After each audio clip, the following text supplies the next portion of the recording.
Before we get started, we're going to have a short presentation. This is Chicago, and this is our spring and summer anti-violence initiative. This is Operation New Dawn.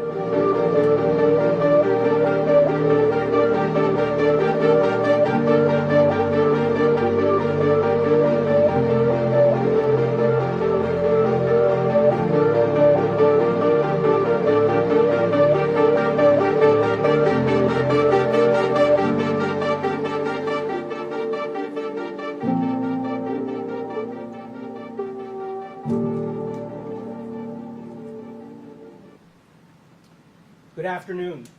My name is Andrew S. Boutros, and I'm the United States Attorney for the Northern District of Illinois. Thank you for being here today, as we gear up to celebrate our nation's 250th birthday. It's an honor and privilege to stand alongside the leadership of our federal law enforcement partners in the Northern District of Illinois to announce the results of a historic anti-violence initiative that has never before been done in our district. In addition, I want to personally thank Director Robert Sakata, who is the Director of the Bureau of Alcohol, Tobacco, Firearms, and Explosives, who flew in from Washington, D.C. to Chicago to jointly announce the tremendous results of Operation New Dawn. Thank you, Mr. Director, for your strong leadership and for being here to give support for this historic event. It means a lot to me and to everyone else who's gathered here on this podium. As virtually every Chicagoan will tell you, violence is unacceptably high in many neighborhoods of this great American city. Assaults, robberies, kidnappings, and shootings occur all too frequently. Many citizens, including children, live in a state of fear. Fear that they and that their kids can't play outside on a beautiful summer day. Fear that they can't go out to dinner before or after the theater, or can't go shopping in one of our incredible commercial districts, or can't walk to the train from work late at night, or can't attend a basketball game in the neighborhood without it being interrupted by violence. That is why today I am pleased to present some good news. A new dawn of crime fighting is underway in Chicago, and it began here on April 7 of 2025 when I became the United States Attorney for the Northern District of Illinois. Since then, I have worked day and night, literally, and weekends and holidays, literally, to keep the citizens of Northern Illinois safe. And I will say that many in my office and across the Chicago federal law enforcement apparatus are also tirelessly working to do the same. 60 days ago, I assembled Chicago's entire federal anti-violence apparatus and asked them to focus on a single mission: to set aside the barriers and disrupt violence in the Chicago and Rockford areas by arresting the worst of the worst offenders who would then face federal criminal prosecution. I called this unprecedented anti-violence initiative Operation New Dawn. When I constructed Operation New Dawn, I created an innovative federal law enforcement approach to fighting violent crime that had not been done before here in Chicago. 11 federal agencies worked arm in arm as one cohesive, unified group to arrest dangerous criminals responsible for some of the most serious offenses, including robberies, kidnappings leading to death, firearms trafficking, firearm offenses, drug trafficking, immigration violations, child exploitations, and various other federal violent crimes. Importantly, I made the operation badgeless, meaning that multiple federal agencies would come together under the banner of the United States flag, as opposed to the shield or the badge or the banner or logo of any agency. To our knowledge, this has never been done before in the Northern District of Illinois. And making the operation badgeless created shared accountability and unified, mission-minded anti-violence work starting in the spring and continuing into the summer in special recognition of our great nation's 250th birthday, which we will all celebrate this weekend. To put it mildly, the results of Operation New Dawn have been massively successful. 179 individuals were federally charged across 140 newly filed criminal cases. An additional 305 fugitives were apprehended and brought into custody, many of whom had previously been charged with serious federal offenses. 24 children, many of whom were kidnapped, were located by federal law enforcement and safely returned home. When you add up all these numbers, that's almost 500 violent, dangerous criminals taken off the streets of Chicagoland in roughly 60 days, plus 24 kids brought back home. And that's not even including all the guns, all the drugs, and all the other instruments of crimes that our law enforcement partners seized as part of the operation. And again, we did all of this in 60 days, which is truly incredible and something that all of us are very proud about. At the heart of Operation New Dawn is my firm belief that to combat violence, federal law enforcement must move at the speed of violence. The remarkable success of Operation New Dawn resoundingly proves that point. As the name New Dawn embodies, it is the dawn of a new federal law enforcement era when it comes to combating violent crime in the Northern District of Illinois. And it's also a new era for truly being responsible to the people of the Northern District who want to be safe and feel safe as they should. After all, this is America. During Operation New Dawn, federal law enforcement engaged in rapid, targeted, and responsive interventions that interrupted violence in real time. Our law enforcement goal was singular: tackle the scourge of violence that has gripped the Chicago and Rockford areas for too long. This was a unique and different approach, and I'm very proud to report that it worked, and that it worked very, very well. What you see on the stage today is courage, bravery, and leadership. We still have a lot more work to do, but no doubt the partners on this stage, along with the many others who tackle other program areas such as fraud, cybercrime, national security, among many others, are working closely with me to serve the people of the Northern District of Illinois in a way that has not been done or seen in a very long time. So far this year, working with the AUSAs in my office and the leaders on this stage along with their various teams, we have increased violent crime charges by 64% compared to 2024 when I was not in office. Comparing year-to-date statistics for 2026 versus 2024 in specific anti-violence program areas, we increased firearm charges by 154%. Project Safe Neighborhood cases, which are a form of gun cases, by 78%. Sex crime prosecutions by 50%. Narcotics prosecutions by 24%. Criminal immigration cases by almost 300%. And if we continue the pace that we're on with our Chicago Crime Gun Intelligence Center cases, our CJIC cases, our numbers will be up 450% compared to prior years.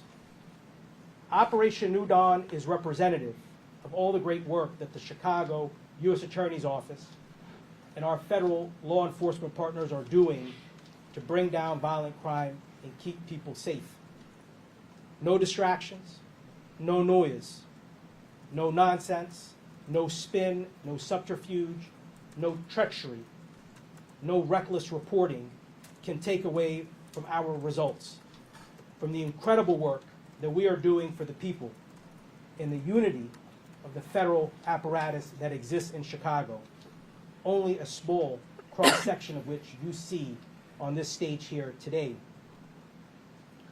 In fact, 52 days ago, the Northern District of Illinois achieved another first in the country when I assembled 43 federal agency heads that operate in Chicagoland, along with 10 U.S. attorneys from the region and even beyond, for what became the largest contingency of federal law enforcement agencies ever gathered outside of Washington, D.C. That event, which I dubbed Davos in Chicago, was notable for its scale and the high level of federal agency head participation, drawing comparisons to the traditional World Economic Forum in Davos, Switzerland, every year. Davos in Chicago was once again an example of the Chicago U.S. Attorney's Office innovating and leading from the front under my leadership. Indeed, our Davos was so successful that other districts and regions all across the country are now following in our footsteps and putting together their own version of Davos in Chicago.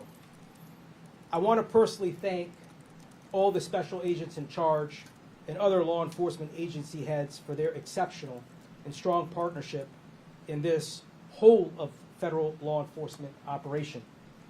The leadership, resources, and energy that they brought to Operation New Dawn was truly outstanding.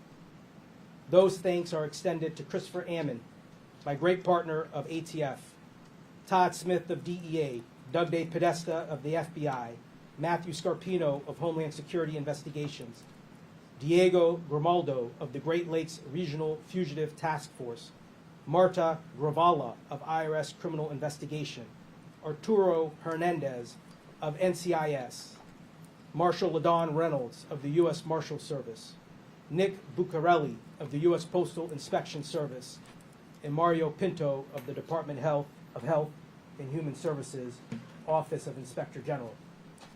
The Chicago Police Department, and especially Superintendent Larry Snelling, also provided sustained support and assistance throughout Operation New Dawn. And I'd be remiss if I didn't say that we'll miss Superintendent Snelling and his strong support of federal law enforcement here in Chicago. I couldn't be prouder of the work of these law enforcement partners as well as our federal prosecutors, many of whom I personally hired over the last year plus and who came together and embraced Operation New Dawn. This 4th of July weekend, as we celebrate the 250th birthday of the greatest nation on earth, many families in the Chicago area will celebrate with loved ones because the whole of federal government in Chicago is taking violent crime seriously in a way that just hasn't been seen in years. The result is that the scourge of violence that has gripped Chicago for too long is beginning to see relief. It is now my pleasure and honor to introduce the Director of ATF, Robert Sakata.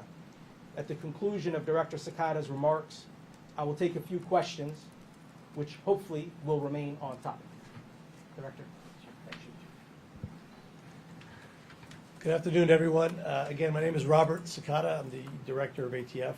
I stand here not only to represent my agency, but I'm here to represent all of our partners that U.S. Attorney Boutros just described to you. ATF and our partners are joined at the hip at the Homeland Security Task Force. This is a whole-of-government approach that we've taken not only in the city of Chicago, but Chicago, I think, is one of the biggest and shiniest examples that we can use of success when the government works together to use all of the expertise that each of us brings to the table to reduce violent crime in our cities across the United States. Yes, we are seeing historic reductions of violent crime throughout the country, and we're all proud of that effort. But we also know we can't let up on the gas. We are continuing to conduct operations like this in Chicago and in many cities around the country to ensure that the citizens of our cities impacted by violent crime are not feeling unsafe when they leave their homes with their families for the upcoming summer. The Spring and Summer Initiative had that full intention. Remove the violent offenders on our streets that have been operating the way they have for years, emboldened by many years of not being held accountable for committing their violent crimes throughout this city and in many other cities in this country. We will continue this effort throughout the summer and throughout the rest of this year. We have ourselves, ATF specifically, has 10 surges that are going on around the United States in addition to DC Safe and Beautiful and the Memphis Safe Task Force, all with the same purpose. And in each of those cities, ATF is not fighting this fight on their own. We're doing it with our Homeland Security Task Force partners, which is every one of these great leaders standing next to me and the great agencies that they each represent. Every one of our folks are putting our lives out on the line every day to make this city safer. And we're honored to be here, and I'm honored to be part of this team and standing with you all on either side of me. We couldn't do it alone, and we're here to fight this fight for you and to improve the conditions in this city over the summer. Thank you.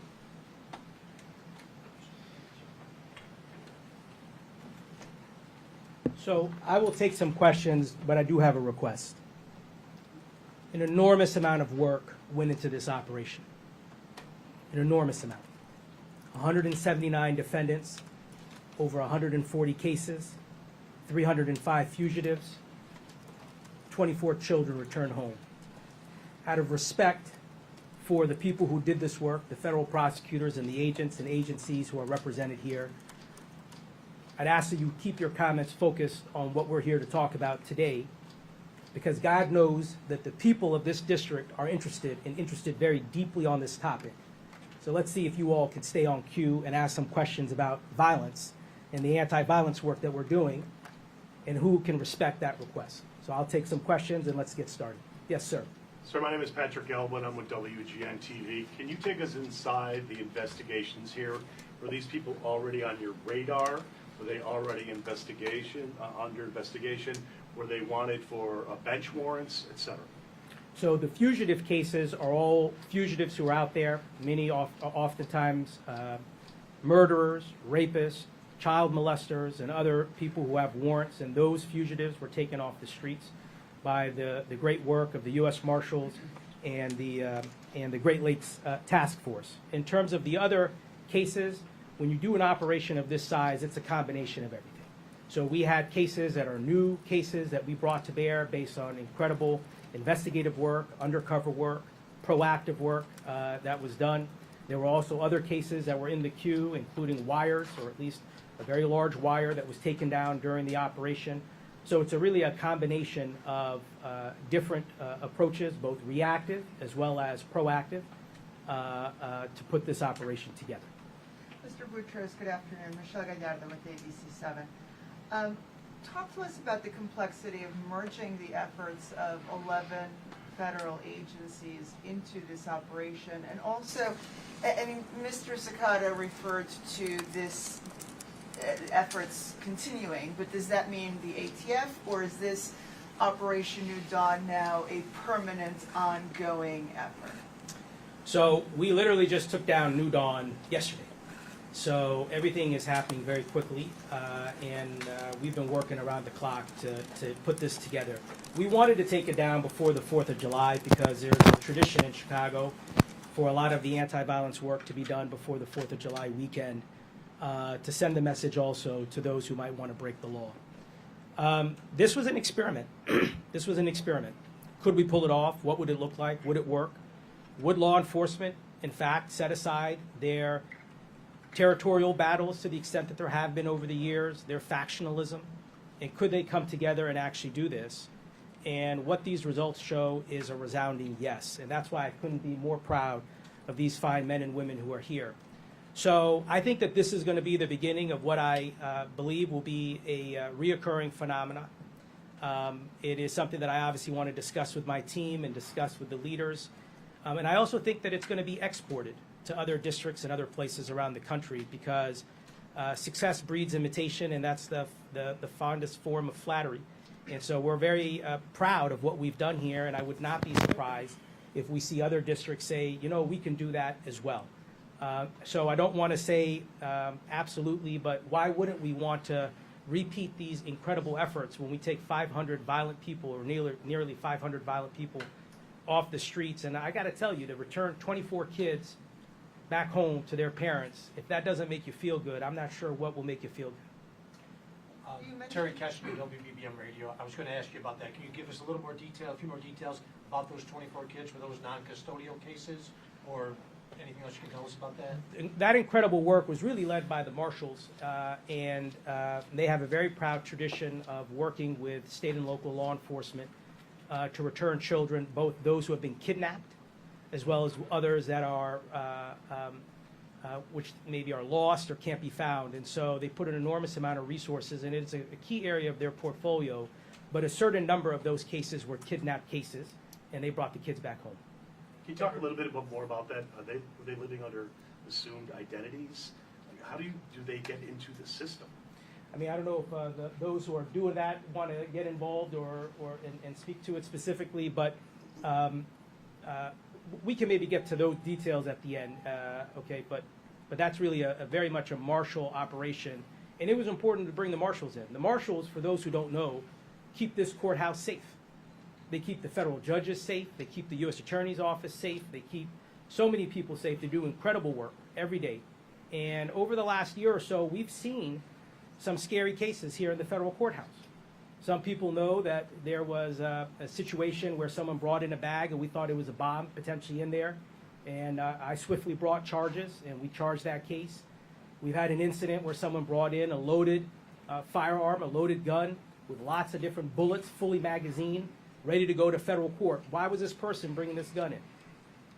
We've had cases in the federal courthouse, threats against, as everyone knows from the chief judge and from other judges, threats against federal law enforcement and against federal judges has exploded, and that we have a lot more of those cases. And the fine men and women of the U.S. Marshals and the deputy marshals do an incredible job keeping everybody safe and staying on top of that as the threat level goes up. And we're seeing a lot more threat levels. And so, but part of their other portfolio is kidnapping cases and children cases. So maybe we can get to that at the end. In any of these cases that you mentioned, are any of them ones that maybe the U.S. Attorney's Office would traditionally let the Cook County State's Attorney deal with? Or were these all clear-cut federal investigations? So we have a strong partner in State's Attorney Eileen O'Neill Burke. But we've got a problem with the Cook County judges. And more of you need to start reporting on that. Because what you see are people who are violent offenders, repeat violent offenders, that the Cook County judges decide to release on pretrial condition. And here's the trick that they pull. They'll detain them at the first initial appearance. And then on the second appearance, because that's when the numbers count. And then on the second appearance, they release them back into the streets and into the communities. And how many cases have the feds charged since I've been U.S. Attorney where there was a failure on the part of Cook County judges to detain people? Officer Bartholomew, which I wanted to charge, but Eileen charged, and we agreed Eileen should charge that case. Officer Bartholomew was murdered by someone who was a 5-time felon who was out. Why was he out? Why was he out? The case that I did charge, the terrorism case that I charged on mass transit, that's an individual who had over 100 arrests and was also on electronic monitoring. Why was he out? How many cases have we taken time and time again where, frankly, the Cook County judges fail the people of the Northern District of Illinois and fail to detain them? And so there are cases here where we have been much more leaning into those cases to take them because it seems to me, and in fact, they are very open and vocal about it. It's not like they're hiding it. You all may not want to report it, but they're very open and vocal about it. And Ben Bradley, if Ben Bradley is in this room, he did an incredible interview with the chief judge of Cook County where he said, why was this cop killer out on the loose? And the chief judge defended the conduct and said, we would do it again. So you should direct some questions over there to Cook County to find out why they're letting violent offenders out. It's not Eileen's fault. It's not the state's attorney's fault. The state's attorney is doing its job. But the Cook County judges are letting the people down. You said no reckless reporting can take away from our results. Are you referring to the Broadview 6 reporting? Well, I asked you to stay on topic, but there has been an incredible amount of reckless reporting in this room. Some of it, frankly, I don't want to say it, but it almost rises to the level of violating New York Times versus Sullivan with the spin and the just falsities of some of the things that have been presented in the press. So I'm not going to get into that because I don't want to distract from this work and bring it in a misdemeanor case that you want to talk about. But there has been reckless reporting in this room, and it's deeply disappointing, and we've taken note of it. Good afternoon, Sade with CBS News Chicago. Hi, Sade. Hi. You've thanked a couple of people, specifically Snelling and DePodesta. Yesterday, he announced that he's departing, leaving the FBI. This is a two-part question. Are you a part of his departure? And then secondly, along with those lines, with the two top law enforcement officials leaving now both on the same day, what's the strategy moving forward? So Doug and I were supposed to get together for lunch on July 7th. So news of his departure was news to me. And maybe we'll still get together for lunch. As far as Superintendent Snelling and SAC DePodesta, we were great partners and we worked very closely for over a year and a half. And you all don't know a tenth of it. The stuff that we did together to keep Chicago safe and to de-escalate situations during Operation Blitz, during the Blitz that took place in Chicago late last year, Midway Blitz. And so I would tell you that the partnership that I had with both Special Agent in Charge DePodesta, Superintendent Snelling, there were a lot of very tense moments that could have very easily turned into very volatile and explosive moments, just like the ones that took place in Minnesota. And that we worked together behind the scenes, that maybe one day you'll read about them or find out about them in my memoirs or in Doug's memoirs or Superintendent Snelling's memoirs. But we did a lot to de-escalate the situation. And there's a reason why Operation Midway Blitz, which I don't want to really make this about, but the reason why in Chicago it didn't turn into what happened, frankly, in a place like Minnesota. And it was because of all the close work that happened behind the scenes with the great men and women right here and with Superintendent Snelling, who was an extraordinary partner. And he really will be greatly missed. He is an exceptional, exceptional superintendent. Mr. Boutros, was there any pressure from Maine Justice to secure an indictment against those in the Broadview 6 case, and is Sherry Mecklenburg still employed by your office? There will be a time where I'm going to address all that stuff. I think, as the Tribune and Sun-Times will tell you, I am the most accessible U.S. attorney probably ever. When I sat down to talk to, there he is, John Seidel, okay? And where's Jason Meisner? Is he here somewhere? He's usually hiding somewhere. He's on vacation. Yeah, he's on vacation. The man's on vacation. I sat down with those men for 2.5 hours. And afterwards, they told me, they said, you know, Andrew, nobody has given us a 2.5 uninterrupted interview. They only reported a little piece of it. But I sat down with them for 2.5 hours. People could call me a lot of different names, but one thing they can't say is I'm not accessible or available. So I'm going to be addressing that stuff in a lot more detail. We have a court filing that we'll be speaking through in a lot more detail. But I will say again, there has been a lot of reckless reporting, including reporting that I think rises to the level of violating New York Times versus Sullivan. And I think people in this room should know what I mean when I say that. And we're going to address that at the appropriate time. Last You question extend or two. the- One or two more questions, please. Going back to the operation, you said that this is a first of its kind, but we've seen violent crime task force work in the past. How is this different? Can you tell me when you've seen 11 federal agencies in Chicago come together and pull this off and do 500 arrests? Can anyone here point to me and tell me a time you've done I'm it? not asking that, I'm just asking. We haven't seen it before. It's a new one. And if someone is aware of that, they can let us know. I'm sure they can add a comment on one of our tweets or Twitter pages. But until someone wants to bring it to our attention, we canvassed and asked a lot of people, and they said they've never seen anything like it. So this is a first. Mr. Sakata, can you speak to, is this a difficult time of year with explosives and things like that on the 4th of July holiday? Is that a more challenging time for your office? Sure. Can you speak to that? I'm sorry, can you, Yeah, sir? of Can you- course. Yeah, sorry, of course. So, 4th of July is challenging in many ways for law enforcement at large. Violent crime usually peaks on 4th of July, on and around 4th of July, and that's one of the reasons we do operations sometimes independently and oftentimes in a task force setting to try to kind of set the floor and to send a message of what we're not going to tolerate throughout the summer. So this summer is a challenge, obviously with explosives. We have a lot of concerns, right? We've got FIFA World Cup events going on around the country.